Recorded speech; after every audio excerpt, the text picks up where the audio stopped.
Allô, bonjour, na bandeko nyonso. Une fois de plus, bazui opportunité ya kokuta na ndeko na bango Henri Konde, accompagné de Andrea Konde. Yawe to pesiye merci parce que yende a pesi sur ma kokito zala awa. Il est comme mi kolebele to zala kité pour des raisons. Oza moi pas ta ko expliquer en awa, mais nzambe na mawa a petit ce moment tout ça là vraiment merci pour na yemoko mokonzi notre bara toujours te yé koloba de la part de notre roi de gloire mais biso banani tout ça là ba makoki ya ko ya koloba déjà tout ça na audace ya ko te makoloba biso banani kasi kaka basumuki sauvé par grâce basumuki oyo babikisa mina ngulu le pécheur sauvé par grâce. Ndeango identité na biso, rien de plus, rien de moins de tolobaka toujours. Alors lelo to zongi, pour te continuer oyo nzambe a tié biso au cœur. C'est votre ça la continuation, il y a oyo concerné le combat spirituel. Tout ça continue en parce que ils ont pas volé mususu et senga to me rassure sur la déception oyo l'ennemi, le diable ayara nango pour décevoir son peuple. N'est-ce pas? To bondeli na nzambe. Yawe totondi opoza mokonzi. Musu lokola yo azate. Yonde oloba pe isalema. Yonde ozana makoki ya koloba pe likambo esalemi. Oloba que la lumière soit et la lumière fut. Yonde kaka. Yonde mususute. Loba au travers biso, au travers maloba na yo auto loba awa kolo. Et ça va penser na bisote. Utiliser biso puissamment afin que maloba na yo eteyama eyokama. Pe emema conviction. Vous allez ko bunga pe bazonge pano na repentance. Aussi emema confort et ma pe confidence. Il y a le pardon au te suis en Christ. Afin de célébrer notre Rédempteur. Na kombo na onde masia Yesu to bondeli. Amen. Amen. Voilà. Tout ce le concept ya combat spirituel. Tu le baki na ba volé et belé ndenge les diables ozali ko ya ko décevoir batu, azoya ko kosa batu na bandenge nyonso afin que batu ba bunga nzela. Le concept de combat spirituel est ce qui est de tous les côtés. Qui n'a pas sens nyonso. Si et seulement si nous demeurons dans la vérité, tout en résistant tous les manœuvres de l'ennemi. Parce que les manœuvres de l'ennemi, ils en abandonnent belé, mais ils ont un point commun kamoko, les mensonges. Les mensonges, il y a un point commun. Mais quand on va voler, belé ndenge to koloba. Par exemple, les mensonges dans des endroits où tout ce culte, c'est vrai, Dieu dans sa souveraineté a pesi batumako qui a ensemble, va demeurer ensemble afin que va proclamer grandeur na Bible là ou deux ou trois basangani na kombo na yazakati na ba. Donc nous osons croire que tango ba chrétien basangani nzambe azakati na bango. Maintenant sikoyo tango batu bazali ko sangana mais na ba critère biblique les premiers ali que bazo sangana mais ba pe sa culte de gloire na nzambe te ba pe sa culte de gloire na ba démon ba pe sa culte de gloire na l'ennemi parce que les mensonges dans les cultes, les sacrifices, dans l'assemblée, ou encore l'activité nyonso, où ils ont fait mention à Nzambe, vous bien. Assemblée nyonso, où ils ont la mention à Nzambe. Mais en réalité, ils ont glorifié que Nzambe a été moukete.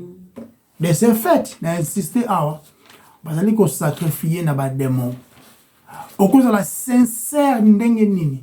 Mais tant que vous allez sacrifier en dehors de ce que la Bible dit, conformément à Nzambe, vous allez sacrifier na bademo, na Nzambe te, le roi de gloire te. Alors, quand nous parlons du combat spirituel, Et tout ça, qu'on faire mention dans les démons, de ce qui est l'esprit mauvais des anges, ou qui avant créé, tout, mais qui dessus, côté, na lokuta, il y a Satana, et puis comme ange déchu. Les lots, transformés en démons, condamnés pour de bon. Ça c'est-à-dire qu'il n'y a pas na bango miséricorde exate. Condamnés pour na libéla. Mais aussi, nous faisons aussi mention des anges. Oyo, garda qui position na bango, enfin, nzamba préserva qui bango, afin qu'il va garder position na bango ya bosantu, tilelo, bazali. Parce que, nzambe nde azali créateur. C'est Dieu qui est le créateur. Azalaki na ye, azalaki na ye pe dépaysé te, ko azalaki ye moko mawa, nasala batu, nasala ba ange te. Nzamba koka na ndenge na ye moko. Mais dans sa souveraineté, na plaisir na ye moko, na volonté na ye moko, asali ba entité spirituelle du genre ba ange, par exemple. Asali bango. Alors, par exemple, ange, asali Satan, le diable, asali pe ange. Asali créature. Azaki ange, azaki archange, azaki chérubin, azaki un ange puissant, mais aeko sanoguer, Bible bi, li sumu, azaki trouvé katinaye. Abaki na kotombo la même kit na ngaye koma, li kolo même, il y a celui qui est assis sur les lieux très hauts. Orgueil, azaki katinaye. Et comme punition, azaki jeté, ou encore qui puni par Dieu pour des bons. Yé naba ange o bazala qui ko accompagner pe mouvement na ye. O le bazali ba démon. Autant on na livre Ézéchiel au mona ndenge livre Ézéchiel et meki ko décrire ngo. Donc nzambe nde a créé ba ange. A créé ba ange bazan nombre moko limité. Nombre. A créé ange na nombre moko limité, spécifique. Tant un nombre moko limité, c'est-à-dire que ange se reproduise à côté. Ange balaka te pour se reproduire. Déjà quand tu sautes dans le contexte, faut moi dans le livre, il y a Matthieu 12 par exemple. Matthieu Thomas. Pardon, Marc 12 verset 25. Ok. Marc chapitre 12 verset 25. Marc 12 chapitre. En effet, une fois ressuscités, les hommes et les femmes ne se marieront plus. Ils vivront comme les anges qui sont dans les cieux. Dans les ciels. Voilà. Aujourd'hui, histoire, il y a Bassadicéen, il y a posé sous question déjà. Moi, c'est mon quoi, Balaki, Mbali à Koufi, petit frère Aya Bali, petit frère mon père à Koufi, et puis les 7 frères, qui n'a moi si wana, et enfin moi c'est à Koufi. Maintenant, à la résurrection, elle va à la moi si ya nani. Ne soit répondre qui bango na modèle wana. Le c'est-à-dire que ba ange baza nanzoto physique te. C'est vrai, nzamba ko permettre ba ange ba apparaître ya pas la biso après ça peut forme moko physique pour biso de mon bango. Ou encore Dieu pourra ouvrir nos yeux pour que tout le monde bango ndenge afongola gipe misu il y a les serviteurs il y a les il y a les prophètes Élisée. Il y a Élisée. Ok, donc, mais bazan nanzoto te pour se multiplier, bazan na ba plaisir te oyo batu bazan nango pour na ko se multiplier. Déjà coup de contexte oyo, déjà ça ko effacer dans le livre ya na livre Matthieu chapitre 22, comme dans le verset 23 et le verset 30 par exemple. Ok. 22 à partir du verset 23. Ce même jour, des Sadducéens virent le trouver. Ils prétendent que les morts ne ressuscitent pas. Ils lui posèrent la question suivante. Maître, Moïse a donné cet ordre. Si quelqu'un meurt sans avoir d'enfant, son frère devra épouser sa veuve pour donner une descendance au défunt. Or, il y avait parmi nous 7 frères. L'aîné s'est marié et il est mort sans avoir de descendance. Il a donc laissé sa veuve à son frère. Il est arrivé la même chose au 2e frère, puis au 3e, et ainsi de suite jusqu'au 7e. Enfin, en fin de compte, la femme est décédée, elle aussi. À la résurrection, duquel de sept frères sera-t-elle la femme? Voilà. Là, c'est continué. C'est toi, non, voilà. Donc, ça, mais ça, même histoire, autre qui est précédemment. Tout ça, bah, ange, parce que quand on Bible, les fils de Dieu, moni les filles des hommes, bazaki kitoko, basangani na bango. Bato mosusu bakendaka ono, ba ange, bayaki, ils se sont accouplés avec des femmes humaines, botaki ba géants. Quand on parle des fils des hommes, non, les fils de Dieu, les filles des hommes, la allusion dans son peuple. Il parle de l'Israël et les gentils. Les fils de Dieu, les peuples choisis par Dieu, image à Israël, les païens. Dans le oyo baza ba croyant, serviteur ya Nzambe, et poni ko ba na ba baza ba païen. Même Bible zo conseiller biso na ba baza ba Christo, les a ko conseiller biso ko ba pagano te. Non, quand on a une nation, Israël azalaki Nzambe interdisa ki ba ko ba na ba tribu mususu, na ba nation mususu. Et puis quand abaki taboke na ba nation na bo ba nyonso. Dieu sait pourquoi. Mais la vraie définition d'ango ezali que o azali régénéré, abala o azali régénéré. Yango image. C'est-à-dire que ba ange bala ki ya ko bota, abota ki ba géant, non, on les a mal interprétation parce que les anges ça couple la kate.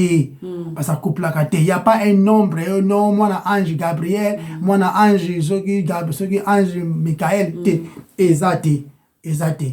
Et ça dit que comprendre mon na ba volé nyonso penza te o kanisa ozote aka maloba Nzambe, mais en réalité ozozalaka dessus ozozalaka dessus yango pona ko ouvrir nanu sujet ya lelo tolobeli likambu ya kozala na ba assemblée, mais kosala ba analyse conformément ndenge Nzambe alingeli yango ezalela. Sinon on va commencer à faire des sacrifices na ba démons au lieu kosala sacrifice na les rois de gloire. Tobo sanité koloba bienvenue sur toi ko la makomi centre elongo bolimbisa penzi. OK, tozotanga la biso Romains chapitre 13 verset 11 à 14. Romains chapitre 13 verset 11 à 14, et le Bible. Faites ceci d'autant plus que vous savez en quel temps nous vivons. C'est désormais l'heure de sortir de votre sommeil, car le salut est plus près de nous que lorsque nous avons commencé à croire. La nuit tire à sa fin et le jour va se lever. Débarrassons-nous de tout ce qui c'est fait dans les ténèbres et revêtons-nous de l'armure de la lumière. Vivons correctement comme il convient en plein jour, sans orgie, ni beuverie, sans débauche, ni immoralité, sans querelle, ni jalousie. Revêtez-vous du Seigneur Jésus-Christ et ne vous préoccupez pas de satisfaire les désirs de l'homme livré à lui-même. Ok, Sukawana. Autrement dit, les œuvres de la chair. Yes. Donc, passage où ils ont biso que mon lit est presque na suka et le jour est proche. Biso ba Christo, il faut tout ça de côté ba acte des ténèbres et puis tout là ta ba armure de la lumière. Si que terme oyo to mo na passage wana nuit. La nuit so na Bible botanga so passage wana comme ça bolanda malembe na biso. Terme oyo bazolo ba nuit. Eza ko la ezo faire référence à ténèbres spirituelles. Pe na ténèbres morales. Ténèbres spirituelles fait ténèbres morales. Terme wana kaka nuit molili. Tout ça ko vivre une époque de la nuit. Donc, et si oyo, pourquoi nous allons toujours vivre dans l'époque de la nuit? C'est ça parce que le prince de la puissance de l'air, le prince des ténèbres, contrôle ce monde. Ok. Ayebi ba Christ bien. Po bazana biso ba Christ toza kongenga. Donc ton muto komi chrétien komi dia kongenga parce que Christ aza ko vivre na ye, aza ko vivre kati na ye. Yango diable ba moko akomona ko détecter au mona lumière wana. Pa yebi ke oza ko appartenir na Yesu, toza ko appartenir na ténèbres te. En tant qu'enfant de lumière, vivant à une époque où la nuit dans mon lili est dominante. Eza obscurité toute. Toza ko vivre une obscurité tout autour de nous. Yango wana toza dans un combat spirituel. Donc, voilà. Toza dans un combat spirituel. Eza te une fois par semaine. Combat na eza une fois par semaine. Dimanche et si le lundi. Non. Mais eza tous les temps. Eza tous les temps. Donc, naza na combat spirituel parce que naza un extraterrestre. Pourquoi on a bien extraterrestre? On a bien extraterrestre, on a un film, mutu munene, nzoto mowa wuti soki na planète ni yangote. Mais toza naza un extraterrestre. Dans le sens que ba chrétien baza ba étranger dans un monde qui est dans les ténèbres. Toza ba étranger, ba pèlerin. Na monde na monde eza et tout ça mis na ténèbres, ba penser à ba beleza na ténèbres, ba action et beleza ba action ya ténèbres. Donc Paul dit que la nuit est presque terminée. C'est l'aube du jour. Biso ba Christ segeli toza la très prudent. Pourquoi nous ba segeli toza la très prudent? Il faut toza la na connaissance o eza ko transformer bomo ya moto, pe bomo ya bato. Et changer donc premièrement connaissance wana et qu'on a quoi affecter nga personnellement pour changer nga yi. Sinon et pour changer nga. Sinon malbanza maintenant changer yote. Obano préparer maté pour le dire aux gens et on te baratora. Non, j'ai dit à quelqu'un, te lo bano na yo monano, ayo monano. Prêche d'abord toi-même avant ganga j'ai dit à quelqu'un. Ils ont l'importance de. Donc, et que changer na bon mot inanga, ce que changer bon mot inanga, après bah tu vas au monde changement voilà donc changement voilà n'aime te quoi et quoi attirer bango na Christ et on bi besoin le ba tant ou ba au monde na bola mu kasi na bino ba ko glorifier bisoté ba ko misate Andrea le barabien linda le barabien non ba ko kumisa nzambe parce que c'est lui qui change les vies bisoté tout monde a la capacité de changer vie ya moto et sengeli to mi pesa te na ba coaching.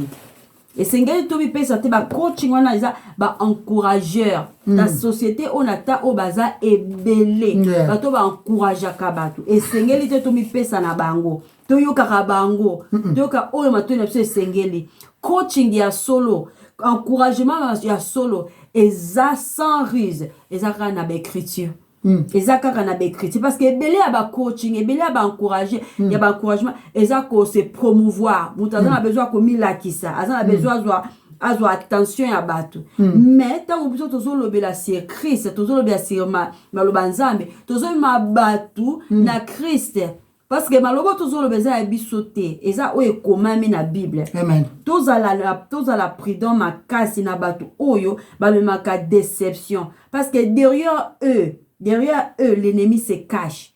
Bato bayaka na ba coaching, bazo utiliser malobanza beka pona ba honneur na bango. Bazana pona ko encourager, bato ko motiver, bato ba motivateur. Tous à la prudence. Ils ont la péradimie, on a oh non, je connais l'histoire d'un monsieur, l'histoire d'une femme, l'histoire d'un petit, azala ki boye, azala ki négligé. Malobaka mona et même nango mutu na repentance te rien. Et puis ça en tout cas ba espoir moko boye et pesio pe mo esengo moko mais ça t'amène nulle part. Ou bien mutazo ba no parce il faut tanga makasi, soko tangi makasi ko réussir to yebike, so mutazo tanga mi pesi na ko tanga. Azotanga soka zana aza fwalinga asala mathématique soka tangi mathématique bien. A passer examen. To yebi yango to ki ko encourager bato mais yango mabutu na vite. Yango epé sa vie éternelle te et puis sa biso ka connaissance oyo to utiliser pour travailler ici par terre après tant to kufa avantage yango ezala nango pété et puis faut te beloko malbanzambe ne consiste pas à préparer des gens à devenir riches, à avoir des maisons, à avoir des voitures, c'est bien, c'est vrai. Ça on peut yango ne toujours mais amplification ya maloba nzambe ezali comme ma conviction et pas ya mutu afin que les sali ezala garantie na vie na yo au moyen du Saint-Esprit. Ya onde photo lobelaka. Yeah, your hand.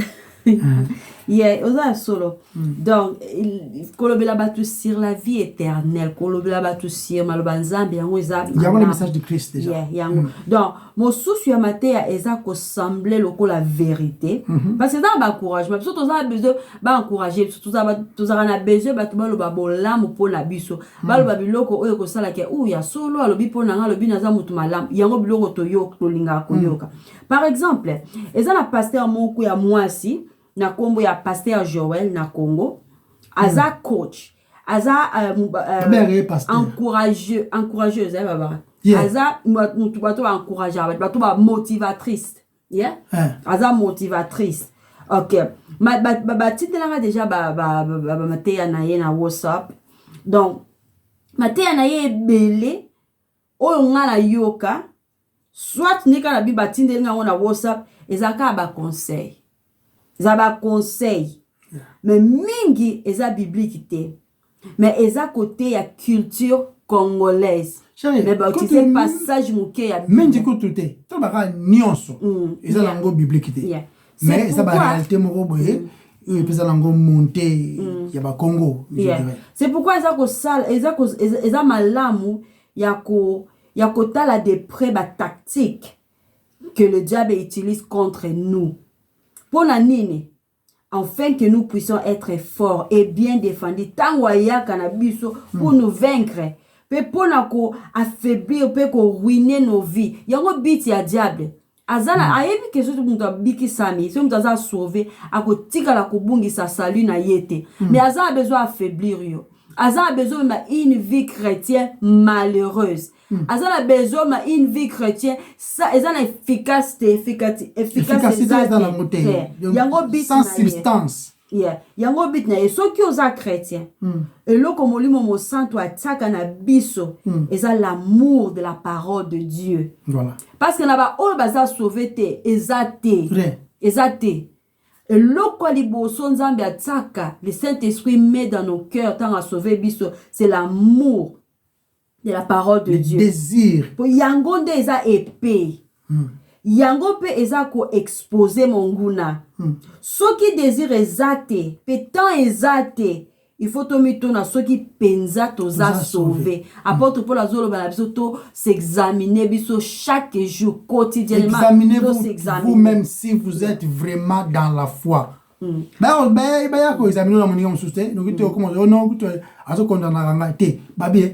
Examinez yomoko. Soki penza oza dans la foi. Donc malobanza mindizo comme ça na relation, na communion. Et ça le quoi nazo vivre na henri nanda to solarate. Relation exacte sur conversation exacte, communication exacte. Pour relation esenga ka koyeba mutu wana ozana ye soit ami, soit mari, soit femme, soit fiancé. Il faut yeba. Koyeba na malamu eza important na relation nyonso. La seule façon ya koyeba nzambe ezate dimanche na église. Une fois, dimanche na église. Ezate d'intercession ka ozi intercession pour okende. Mais relation quotidienne anzela ya maloba ya nzambe pe na losambo. Na maloba nzambe pe na losambo. Donc, la seule façon dont nous pouvons être préparés pour la ruse ya monguna est de faire ce que Dieu nous dit. De nous tenir complètement dans son armure, habité par son esprit, dans une obéissance complète à lui seul. Donc, na Romains tout temps, Ephésiens 6, verset 12. Ephésiens 6, verset 12, le béboy. Car nous n'avons pas à lutter contre la chair et le sang, mais contre les dominations, contre les autorités, contre les princes de ce monde de ténèbres, contre les esprits méchants dans les lieux célestes. Amen. Thank you. Amen. Donc, ceux qui ont kanisa qui est tant que chrétien en Jésus-Christ, qui a osé la guerre spirituelle, alors vous êtes trompé. Vous êtes trompé. Ou bien, osa ignorant. Au moment où on commis né de nouveau, dans le même moment où on commis enrôlé dans la mire de Dieu. Donc vous êtes dans son armée pour toujours. Tant vous en avez assez. Donc, bokoti mutu akoti babolinga pesa difficile mutu moko akoti na liste satanique ya diable parce que diable déjà yebi ke mutu oyo aza susu te na royaume na ya ténèbres akomi déjà na royaume ya lumière olobeni bakoti donc tango mutu moment oyo mutu akomi né de nouveau na moment wana mutu aza enrôlé na armure de Dieu akomi déjà akomi alerté na sens wana diable akomi bamoko alerté soki boza bamoko komi na liste na ye saka komi ennemi na ye parce que ya ça contre tout ce qui est la vérité ouais parce que olongwe na mensonge akomi bamoko ennemi na yo mbala yango zalaka soki mutu comprendre vérité soki mutu aza renouveler donc omona tous ces religieux là bareligieux wana bakomi ennemi ne bakanisa on dirait azoya kotuka bango parce que on comprendre la vérité et puis comment lobelango mais les religieux bazali que baza confort na mensonge wana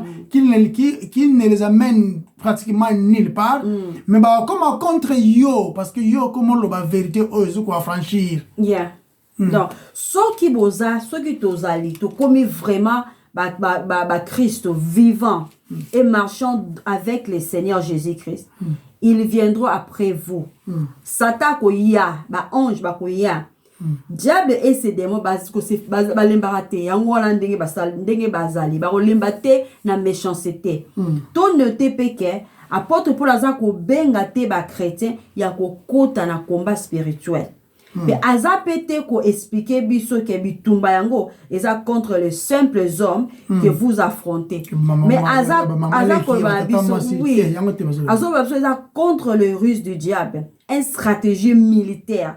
Il ne faut jamais sous-estimer la force de l'ennemi. Jamais.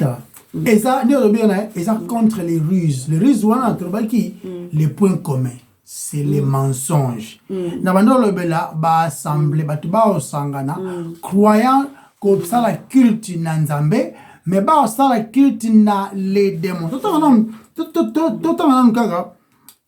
na livre il y a Lévitique, il faut entendre le livre Lévitique 18, verset 21. Voilà mon chapitre, verset total. Lévitique combien? Lévitique 18, verset 21. Ok. Lévitique chapitre, j'espère bien Ndeko, vous avez la Bible, parce que c'est très important. Tant Lévitique 18, verset 21, et puis tu retends le livre à Corinthiens 20, Corinthiens 10, chapitre 20. Peut-être vous demanderez-vous, comment serons-nous qu'une prophétie C'est Lévitique Deutéronome, Lévitique. Ok, Lévitique combien? Lévitique 18, verset 21. Ok. Bible le dans Lévitique 18, verset 21. Tu ne livreras pas l'un de tes enfants pour les sacrifices à Moloch. Voilà. Continue, car tu ne les déshonoreras pas, tu ne déshonoreras pas ton Dieu. Je suis l'Éternel. Voilà. Bazo sacrifier bana bango na Moloch. Moloch azalaki Molek, je crois. Moloch. Dans Congo Soumel, continue dans Moloch. Azalaki ezalaki nzambe te. C'était une nzambe imagination. Nzambe imagination na bango. Et mais bien que na imagination, mais il sacrifiait des enfants des enfants réels. Parce que Moloch, ça m'a souri. Moloch a existé. Ils ont pas pensé humaine. Comment tu vas créer? Et ça, imagination. Mais tant que vous avez croire à un modèle, c'est-à-dire que beaucoup de sacrifier na ba démon. Ba démon va convaincre bino pour ça oh ça ya mabé. Mais vous croyez que vous sacrifiez à des dieux. Mais en réalité, il n'y a pas de Dieu. Parce que il y a un seul Dieu. Et le créateur de l'univers, il y a un Nzambe, alors, nous sommes banda Nzambe, le créateur, au Bible, c'est qu'on décrire, azo adorer, azo idolâtre. C'est qu'on ça le Nzambe na imagination na yo. Ndé yango comme rasiko dangereux. C'est qu'on prend le bézo, ça sacrifice naba idole, naba démon. C'est dans le livre 1 Corinthiens chapitre 10 verset 20. OK, 1 Corinthiens chapitre 10 verset 20. Il y a très important. Tant que vous avez na ba place, basangana te parce que baza ba Congo, baza ba Swahili, baza ba Bandundu, baza ceux qui ba Luba te. Basangana parce que le Dieu que nous adorons, azali ko transcender ba âge, ba culture, azo transcender yango. Hein, nous sommes un, il n'y a ni juif, ni gentil, ni riche, ni pauvre, ni libre, ni esclave. Ndengwana, c'est dans les rois de gloire, des systèmes wana isali. Ce que zawana te, vous sacrifiez na ba idole, vous rebêtez ma solo ya bambongo, tu vas aller de l'avant, tu seras la tête et non la queue. Vous rebêtez ma solo na bino, Dieu n'est pas là. Vous avez créé votre Dieu na machine bino. Ya vous rebêtez na ba compagnon sur ndenge boling. Non. 24, hein? Ok. Mais je dis que les sacrifices des païens sont offerts à des démons et à ceux qui n'est pas Dieu. Voilà. Or, je ne veux pas que vous ayez quoi que ce soit de commun avec les démons. Voilà. Tant que vous sacrifiez les démons, vous commis en communion na yet. Et puis tant que vous après tu peux le faire. Ba sacrifier na démons. Le sacrifice de quoi? Alors, or, je ne veux pas que vous ayez quoi que ce soit de commun avec des démons. Maintenant, ok. Ok. Mais je dis que les sacrifices des païens. Les sacrifices des païens. C'est vrai, tu as des païens là, qui est tout celui qui n'est pas juif, ok? Païen. Mais, après, tu peux les amplifier. Sacrifice yamutu, ou azali justifié en Christ. Bible bien. Les bonnes de l'IA Mosumuki, ils allaient abomination liboso nzambe. Ils abomination liboso nzambe. Okubeta 40 jours de prière que mangengenge au kiti na tongo zunga pourquoi? Bakangi ba photo, cheba vidéo que oyembi banzembo nzambe sala tita tourna yo yango yo kokinga sali mingi. Obeti babetele maboko 20 millions de views et ça est l'autre. Tango zali ko sambela en dehors nzambe alingi. Le problème c'est que okomo sa makambu en dehors ya la pensée de Dieu. Et qu'est-ce qui va arriver? Ezali vous allez ko sala nzambe ya imagination na bino. Bokomi ko sala ba sacrifice na nzambe te na ba idole, bokomi ba idolâtre. Et idolâtrie, ça la punition liboso nzambe. Pour Nzambe a exposé qui il est. Hein? Yeah. Nzambe a exposé qui il est et puis a exposé il faut qu'on approcher. Yeah. Chico, Nzambe a limité tout participer dans la clé modèle wana. Ya on a tout ça, on église de place Bokendaka. Isa na makambo moko eza moi normal te bateme moko boye ne touchez pas ceux qui n'a boye 40 jours de boye 30 jours na boye les 4 esprits les 5 esprits les 5 méthodes les 10 principes bokima bozala wanati siko batu bazali ko s'assembler batu bazala place mo pona ko adorer mais bazala ngona manière moko contraire à la vérité biblique contraire. Ou encore, basa ngona maloba nzambe me bazali ko tourner ya ngona ndenge ba balingiri. Ne te pesa que exemple mo boye ba mutu atei maloba batangi livre Jean aliwa Lazare. Mais comme que non, masu ce qui bala na yo, oh ce qui kufa 40 jours, ce qui 3 ans ton travail là-bas et c'est quoi? Ya ngote bazolo lobela par exemple.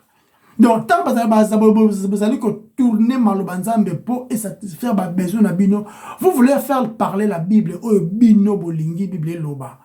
Et par conséquent, vous n'adorez pas les rois de gloire, vous allez sacrifier naba idole et cela avoir des conséquences mon connaît. Naba o bazo salango. Naba o ezako basalango te gloire à Dieu. Naba bazo salango dans une présence faut donc changer. bazali ko adorer, si on tout ça ko insister boy. Parce que ezali par ya combat spirituel, bazala dessus parce que les mensonges ne angonde ezali les moteurs même. Bible il y a bazali les père des mensonges. Donc, azana ba possibilité d'une manière illimitée pour la abimisa mensonge naie. Il n'y a rien de vérité en lui. Il n'y a rien de vérité en lui. Par exemple, les gens donnent des promesses juste pour apaiser les gens et commencer à y croire. Dieu m'a dit ceci, non, l'esprit de Dieu est là. Exact. bato baozo ba espoir oyo mais abango nulle part. Et de ces faits, ils se font décevoir. Bazo kosa bango. Bazo kosa bango.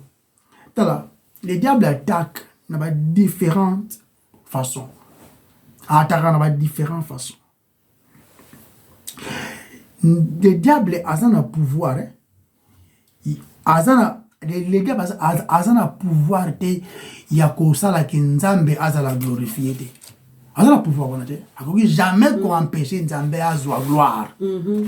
Mais akoki séduire bato. Ah on a mokili assez afin que ba pesa gloire na ye Satan. D'accord c'est là. On moni image mo ba pesa biso kala Satana simbi soki likonga ba maseke alati soki le ko rouge mutu mo seke zanga kala so balakin mutu mo akufa ki ali mutu akufi wana na minute oyo bazo sala hamburger soki bazo chuma batonga soki ndenge nini écoutez le diable kuna le diable de l'enfer ça capitaine kuna et ça la place il y a punition pour naïe ça capitaine kuna te que ça diriger bato moko boye il ça à l'aise à diriger kuna ça décevoir bato ba croire que kuna ya za ko nyokola bato on comprend et ça ba déception ya bato hein muto parce que malheureusement muto ça déçu muto ça déçu aibi même pas que ça déçu aibi même pas ça déçu aiwa ko sutugara parce que ba mbongo les aba scrot ayeli yo kambwa bien zonde bazo linga ye bazo mona papa ngo penzali ninga mingi garçon ngo penzali ninga mingi mobali moko malamu nzo escro arozo ba mbongo atango kimo ko molela non je savais pas vraiment je l'ai aimé qui était yo ndo mtoko na mutambo na ye so comme qu'on analyser les choses na ba standard aux déjà établi n'est pas comme à niveau yako sala ba comme dépister ba mensonge et la seule façon de dépister les mensonges c'est d'avoir la vérité en soi. Siko ba tu belé bazali na capacité wana te ko yeba bazo kosa bango. Mais ce qu'on entend maintenant, qu'est-ce qu'il fait? Il envoie sa parole.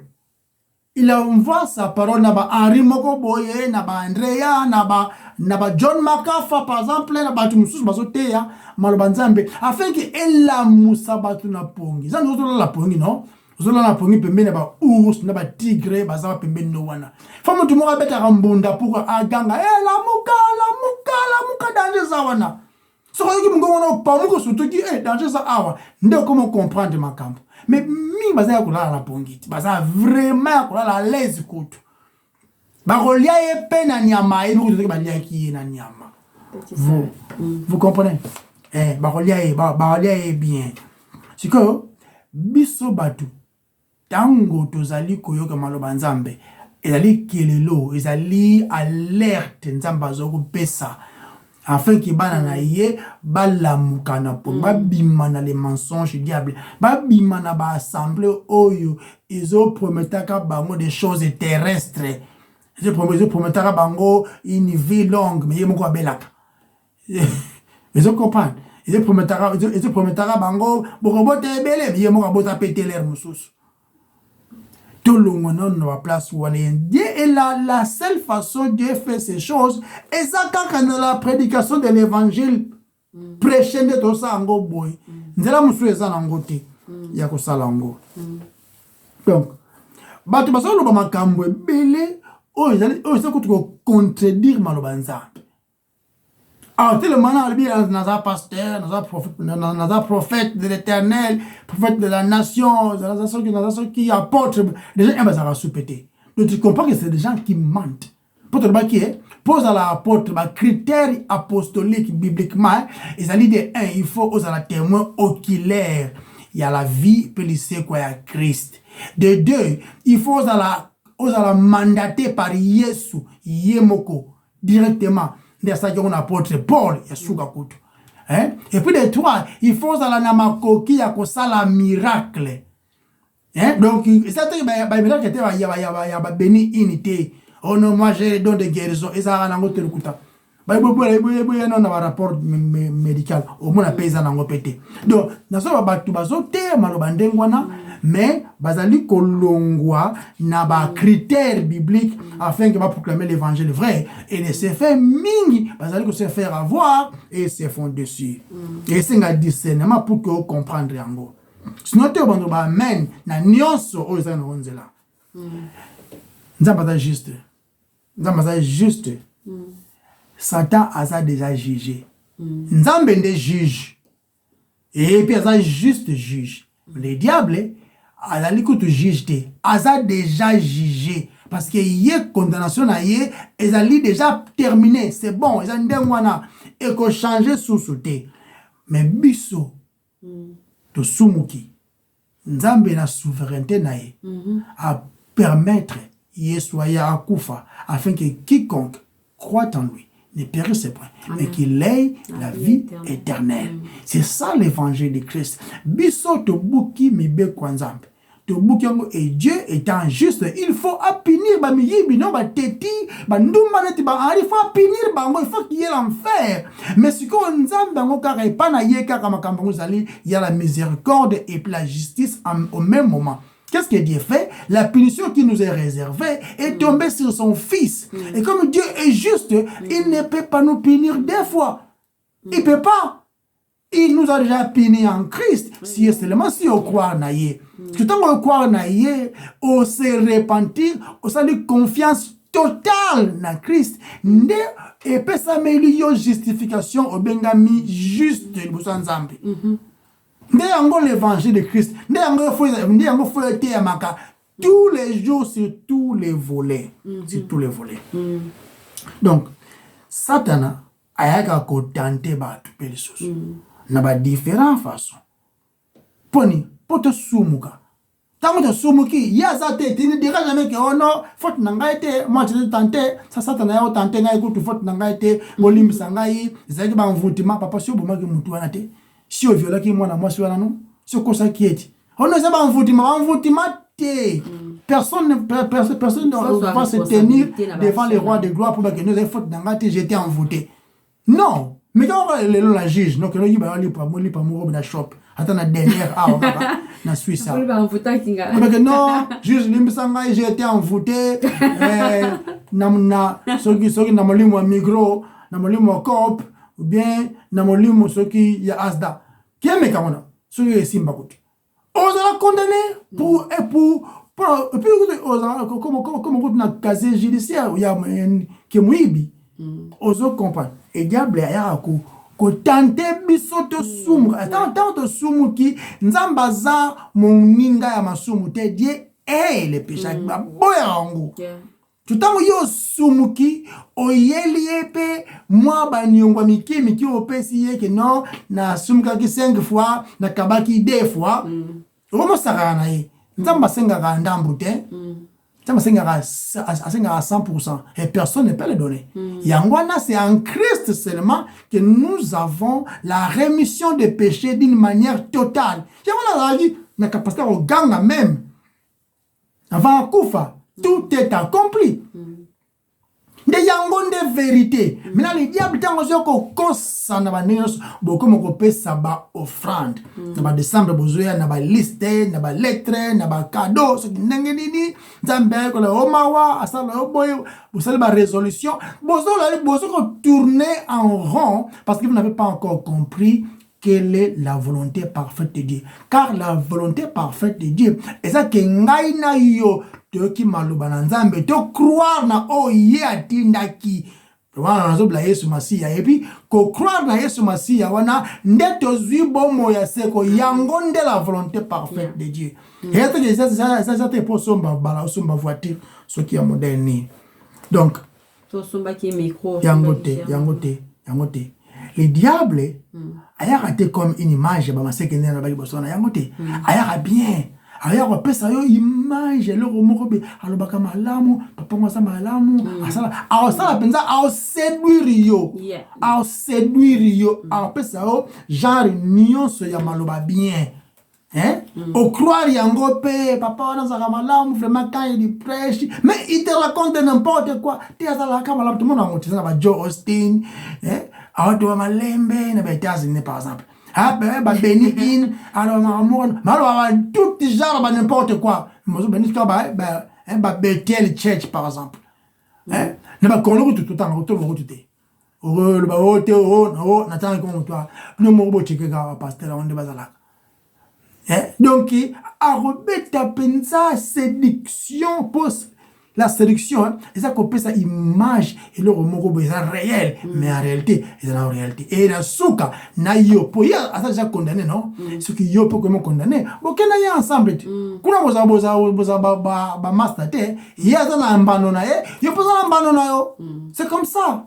Et nzambe yebi yango yango na atindi mwana na ye akufa pona abekisa biso. Donc le diable a aussi déguisé même en ange de lumière, ba bien c'est déguisaka.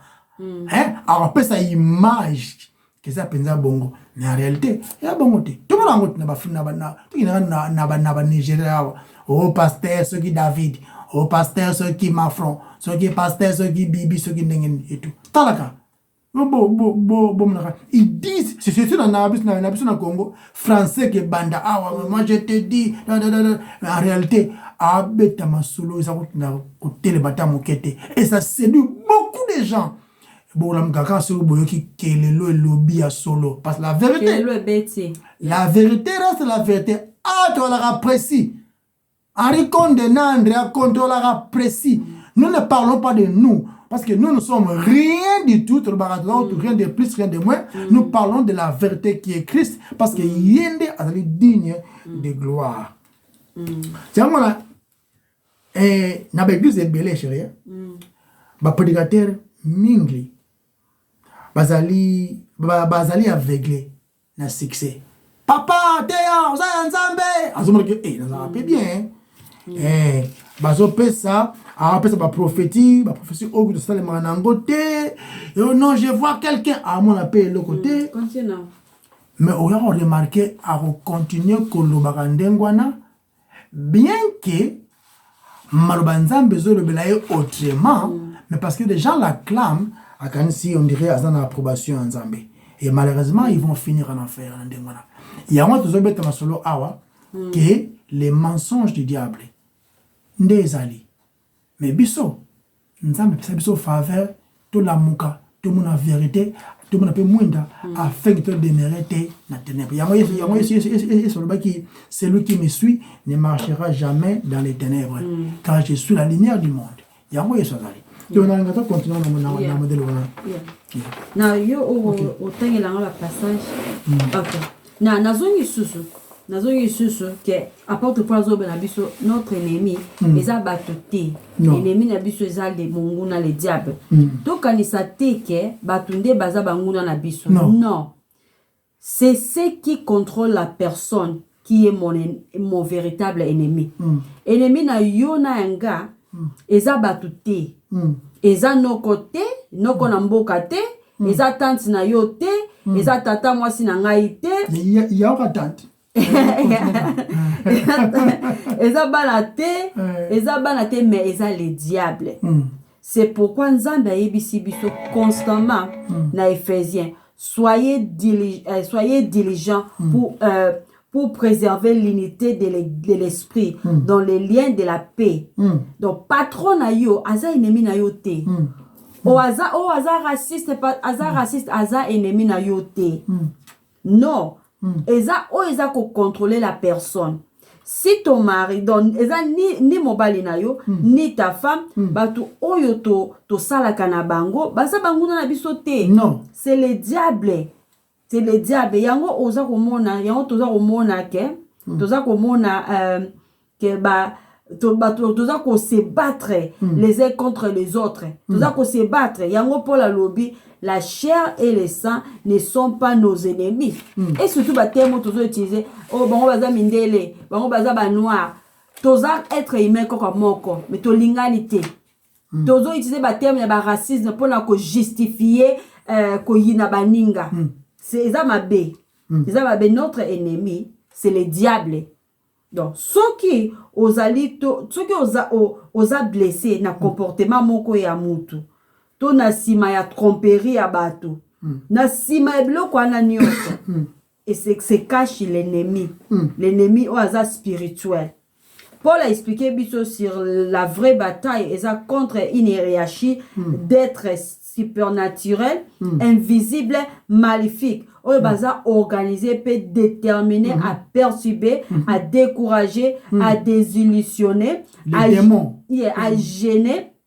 Comme un disconfort en anglais, il y a que désarmer, il y a que perturber, il y a que même un mécontentement, il y a que dissuader, il y a que distraire, il y a que décevoir, il y a que déséquilibrer, il y a que décourager, quoi affliger, il y a que déqualifier, donc bongi yondu résultat soyum ta boy nzambe aobeta mutu na nyonso aobeta mutu sur tous les plans.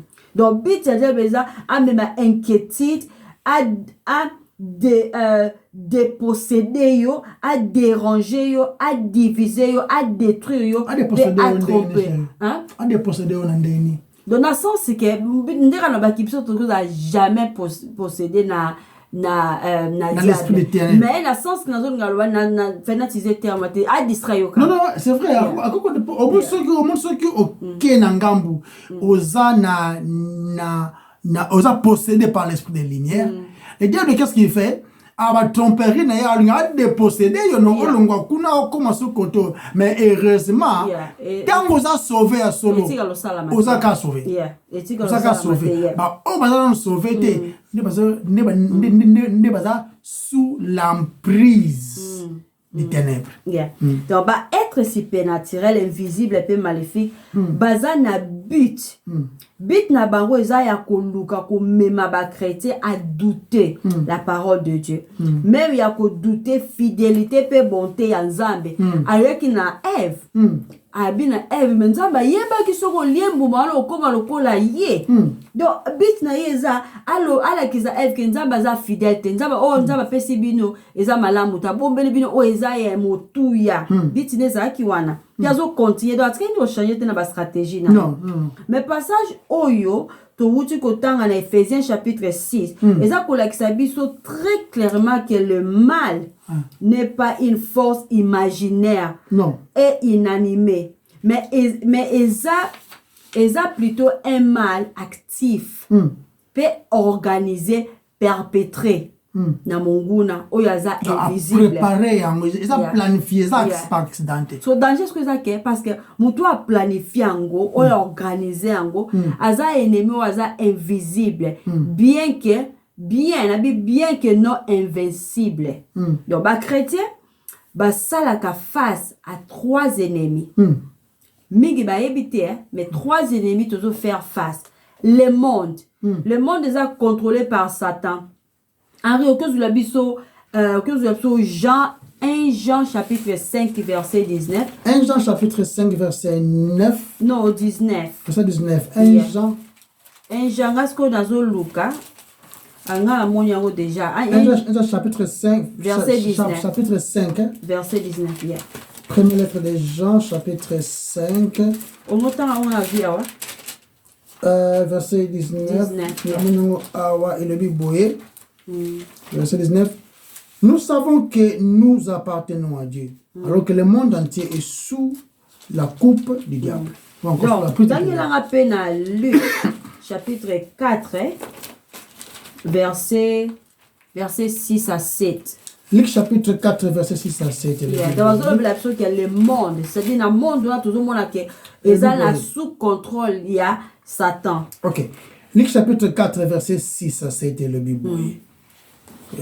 Lui montra à un instant tous les royaumes de la terre. Il dit, tentation à Jésus, Satan.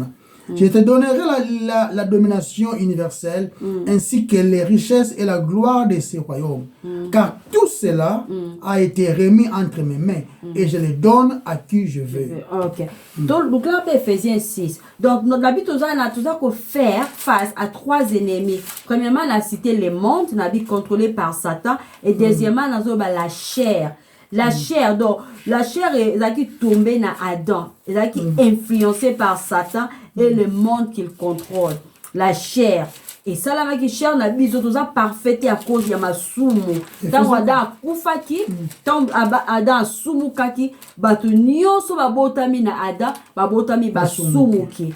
Et na comme ça, tout ça, la chair, où ils a pécheresse, ils a influencé par Satan et le monde, où ils a qu'il contrôle, le diable contrôle. Okay. Et notre troisième ennemi, c'est le diable. Il y a un réseau de la biche. Éphésiens 10. 10 à 18. Il y a 8 versets. Ok. Éphésiens 6, chapitre 6, verset 10. Pour conclure, puisez votre force dans le Seigneur et dans sa grande puissance. Et revêtez-vous de l'armure de Dieu afin de pouvoir tenir ferme contre toutes les ruses du diable. Quand nous n'avons pas à lutter contre des chairs et des sangs, mais contre les puissances, contre les autorités, contre les pouvoirs de ce monde, des ténèbres, et contre les esprits du mal dans les mondes célestes. C'est pourquoi endosser l'armure de Dieu, l'armure que Dieu donne afin de pouvoir résister aux mauvais jours et tenir jusqu'au bout après avoir fait tout ce qui était possible. Tenez donc ferme, ayez autour de la taille la vérité pour ceinture et revêtez-vous de la droiture en guise de cuirasse. Ayez pour chaussure à vos pieds la disponibilité à servir la bonne nouvelle de paix. Amen.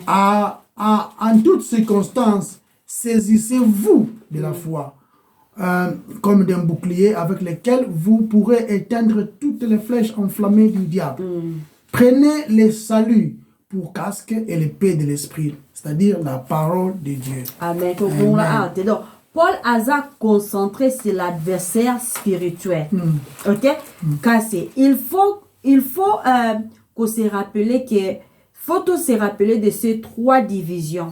Ils ont quelque peu arbitraire pour effet à monde et de la chair et qu'on allait toujours séparer du diable n'a démon pour travailler à travers ces autres ennemis, la chair et le monde.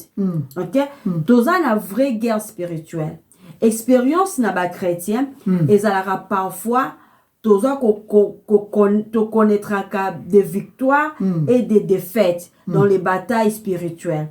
Mais cela fait partie de la croissance dans la grâce et la connaissance de Jésus-Christ. Notamment, on a 2 Pierre, chapitre 3, verset 18.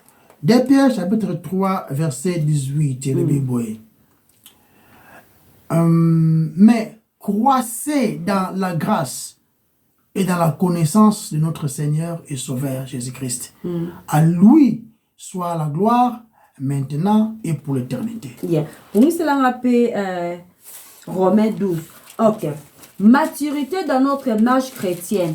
Progressivement, tout ça qu'on a de plus en plus mis de côté. Pourquoi dans le Bible? Parce que tout ça sanctifié, tout ça conformé progressivement de plus en plus en image du Fils de Dieu. Donc, attaque qui a diable, et ça pour notre bénéfice. Ils ont besoin de la focaliser dans l'écriture. Ils ont besoin de dépendre totalement de Christ. Et à temps où tout ça pour connaître victoire, gloire aux autres et pas ensemble, il faut la fortifier. À temps où tout ça pour connaître faillite, défaite, tout ça qu'on rely, tout ça qu'on se fier na Christ en repentance. Ça pose tout que quoi la masumo le diable du temps du péché. Mais tant to quoi to se repentir et diable va utiliser ces circonstances là pour nous fortifier biso pe to kola. OK. Tout temps ne vous conformez pas au siècle présent. Mais soyez transformés par les renouvellements de l'intelligence, afin que vous discerniez quelle est la volonté de Dieu, ce qui est bon, agréable et parfait. Par la grâce qui m'a été donnée, je dis à chacun de vous de n'avoir pas de lui-même une trop haute opinion, mais de revêtir des sentiments modestes, selon la mesure de la foi que Dieu a départie à chacun. Ok, tant qu'il a versé à Souka, Et ça, 2 Corinthiens chapitre 3 à 18. Oh, il est important, la personne chrétien. Et ça, tous à la transformer. Tous à la transformer à l'image du Fils de Dieu. 3 verset 18. 2 Corinthiens 3 verset 18. Nous tous qui, les visages découverts, contemplons comme dans un miroir la gloire du Seigneur. Amen. Nous sommes transformés en la même image, de gloire en gloire, comme par les seigneurs. Ok. Parce que ça dans ce passage, on a un souka à point qui a na 18 3 18 awa. Dans le bi awa, nous tous qui les visages découverts contemplons comme dans un miroir la gloire du Seigneur. Miroir des années, la parole de Dieu. Il y a un déjà qu'on transformer biso en la lumière. Image de Dieu. C'est la Bible. Il y a des références. Amen. Même de gloire en gloire. Parce que tant aux autres malobanza font la Bible, ils ont le belaïe, ils ont le belaïe Christ. Dans ce livre, dans ce rouleau, il s'agit de moi. Yes. Qui sont le pakalate. Le diable nous tente. Il nous tente. Attends, comment? Attends, na kanda na des idées purement mondaines et nous pouvons les faire, on va les faire. Attends, na convoitise ya otala na misu et puis insatisfaction vous na sona ziwane que si masona zi le kwane vous na comme malam tant pour zwango vous allez pas satisfait. Il nous tente aussi na immoralité. Peut-être qu'on a la na immoralité, non? Na mi bali pe mususu, c'est pas basi kaka. Donc, les idées sont complètement obscurcies dans le sens où nous avons été. Satan a attaqué. Il vient attaquer, à se décevoir, Azali, quoi aveugler nos croyants.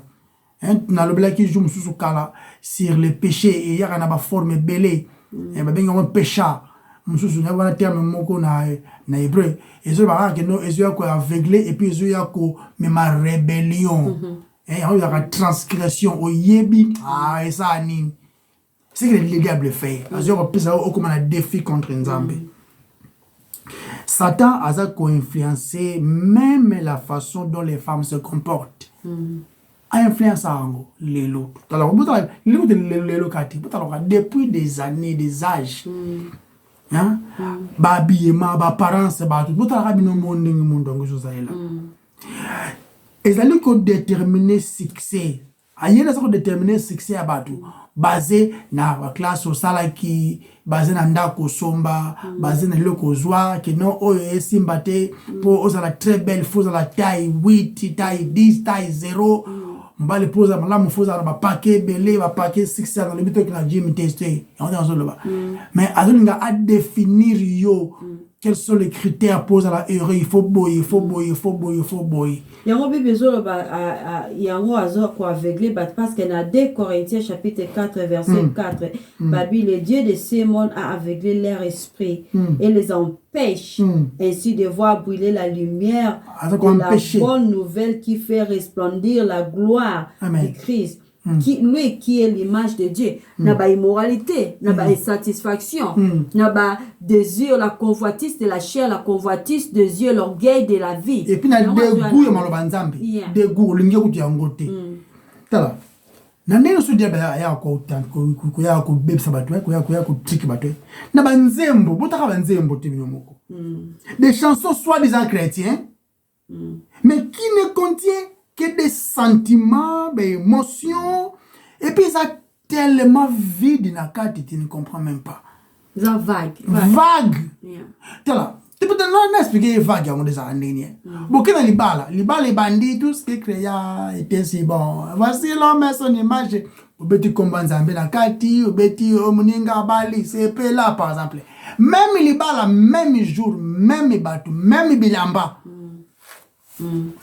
Babeti tout ce qui a été si bon muninga bali sepe là bachenjembo vimba bachenjembo isoki ya tata mobimba isoki ya Koffi Olomide bachenjembo isoki ya papa chéri isoki ya Ujide piana même biloko ndiko nanga Et ça, on se comprend. Donc, cette déception-là, c'est très dangereux. Ça n'a même pas de message. Et malheureusement, mingi balandarango, bazali ko yembango comme soi-disant adoration. Et en faisant cela, vous allez couper sa adoration, n'a pas culte ba démon. C'est ce que vous faites. Satan zali ko représenter ma bé malobanzam. Asa tellement ko ina vérité, alors que jamais ko la vérité. Il n'y a pas la vérité en lui. Ouais. Maintenant, qu'est-ce qu'il fait?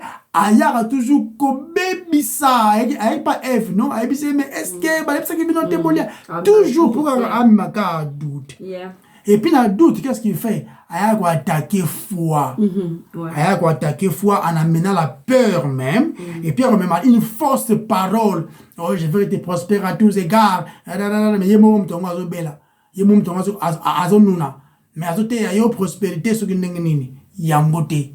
Donc le diable est tellement naki ennemi de la vérité, il ne peut jamais prêcher la vérité. Il ne peut pas faire ça. Donc notre diable azali quoi aveugler batou, azali quoi empêcher la vraie évangile et la prêcher. Azali quoi empêcher ango. Yango zomona évangile te yami ya solo. Batu bomba yiba te malobanzambe ya solo mona 4 views. Les empêche ainsi de voir brûler la lumière de la bonne nouvelle qui fait resplendir la gloire de Christ. Mais au mona maté ya moko eza na mutu na makolo te. Eza tana nzela te. Mona dit amen. Tala ba amen ebele. Dit donnez-moi un amen. Pesa amen moko bien. Papa na makambo ni ba peso ba amen abi. Makambo nyongo yo lobi ozuka micro na lobe lote. Bandano amen amen. Amen, amen, amen, alléluia, amen. Papa, makambo ni bolobeli amen. Poni, parce que le diable, c'est ça son travail. Il aveugle des gens, bah monater la vérité, mais Nzambe na bolingona, qu'est-ce qu'il fait? Il veut toujours éclairer. Répondre à l'appel. Diable a ça très confortable, très confortable quand les gens sont dessus, ça très confortable. Surtout tant que les croyants, parce que croient que bazali ko adorer Nzambe, ba religieux wana, ça très à l'aise. Bazali ko chasser ba démons et tout. Le diable est très à l'aise. Bon ça ba prière moko ya milai, des prières intenses, à l'aise parce que vous êtes dessus. Vous êtes quoi na mutambo na ye. Bon ça la ba conférence ba thème belé. Tala. Ndema wa mingi. Baptême par exemple, ce qui est l'auteur de ton échec. Passe na famille na yo. Récupérer ce que le diable a volé. Voilà, thème. Comment le diable vient pour qu'on s'abatte. Tout en temps et belleté. Dévoiler les journaux de ta vie, par exemple. Détruire les collectes de ta vie. Ma prédication basée sur des rêves, ma chance, dans l'autre qui boye, dans mon autre boye, dans mon qui boye. Bandoto ya batu comme matéa, ezakate. Bato comme ko interpréter banze bon, mon chrétien mususu vraiment, chrétien lemba ko lota asusute. Apa, batéa biso ma bandoto te. Olota te, ce n'est pas un problème. Le problème c'est que Nzamba a révélé maloba na ye, ndeme ma lumière. Okolo bandoto ya bien ebele opumbo sombi avion et monsieur pour somba rapé yango pété ate interprétant na ndenge na omoko boy yango c'est important aux importants alliés. Est-ce que vous a sauvé parce qu'un jour viendra au pema yasuka so pema yasuka c'est trop tard. So moni sika ba ote makamto lobi wana ya ba dévoiler je n'ai servi na yo au chrétien falota kamingi il faut les qualités de tes rêves bima place wana kima Mbangu parce que ils ont déception ya moyini c'est pour terre à massou ça modèle même sur le pour yeba kete lelo ozo kangole msusu yo kiango je awa inazoya ko prêcher batute je ne suis pas venu ici je ne suis pas pour dire que non j'ai dit à quelqu'un makambo na mitea nanu ngamoko nanu mais ce qui pas yo kiango c'est que comme les pays ce que terre les mensonges bima singa nzambe agide yo singa nzambe penza agide parce que nzambe malamu azali nzambe oyo azali koyeba ignorance ya batu et na miséricorde na ye aye apesi biso ngolu oyo biso to mérite ko tata mukete donc ko kama na ba orgueil te na ba titre na est-ce que sauver nango yote rien du tout il n'est pas encore trop tard ba gloire à batu et même nango nulle part et le diable fera tout ce qui a son pouvoir pour empêcher yo de connaître la vérité. C'est pourquoi il se déguise, non, un ange de lumière, pendant qu'il y a la lumière, il y a la ténèbres, non. C'est déjà pour garder bateau captif. Et ça, de l'homme, dans la maille, na sa qui en bon gobelin, c'est blocata, singa diamant, on a singa or, on a pour bimabite. Et ça est belé trop. Je préfère mourir avec ça. Ming, parce qu'on couvre la gloire. Pendant qu'il y a un couvre la gloire, oh, il me met dans les félos. Mais alingi azanon kaka c'est un homme de Dieu, mais en réalité il racontait de n'importe quoi. Résister les diables et il fuira loin de vous. Le but est ignorer les diables, mais résister les diables et il fuira loin de vous. Donc là, les autres sur une page de Fungoli, il y a l'un des méthodes, les mensonges du diable. Tout dans la prudence, tout dans la roulamuka, tout dans la veillée. Tu vas dire roulamuka penza pour ce qui concerne la vérité. L'évangile, ils ont moko, échangeant en beauté, ils allaient nganayo to buki mibe kwa nzambe. Nzambe ça juste à péci punition. La punition na ngana auto mérité ango justement. Mais nzambe ça miséricordieux, qu'est-ce qu'il fait? Azu ngambo nganayo une fois de plus, à quoi ici ango pas à Christ et puis Christ a péci biso elamba na yé justice na yé comme elamba tout lati tout télémi le besoin nzambe sans tâche, sans bavure, accepté, justifié, peut-être cadeau. La vie éternelle haute méritée. Ndé yango l'évangile de Christ. Ils en ont bongo, ils en ont bongo te, ils en ont noir, ceux qui mundele, ceux qui pe ndundu, ceux qui pe ya munene, ils sont importants. Ils sont importants, ils allaient trouver dans le Seigneur parce que yende azali l'arbre. Nous sommes des branches. Tant que nous attachés naïe, nous vivrons. Mais tant que nous sommes détachés naïe, mais nous mourrons. Ndé yango le message to libino lelo tika nzambe to lokumu to bondeli Yahweh to pesi merci parce que aux nzambe usolo kono wazate maloba na yo lobami tikete e botambuma wako yoka kolo yonde oyebi peut permettre ayoka yango gloire nyonso za yo si tu permets encore l'autre fois to ya to loba yonde loba au travers biso bisote to bunga complètement kasi yo omata na kombo na Masia Yesu to bondeli. Amen. Amen. Bye bye. Bye bye. Bye bye. I'm sorry.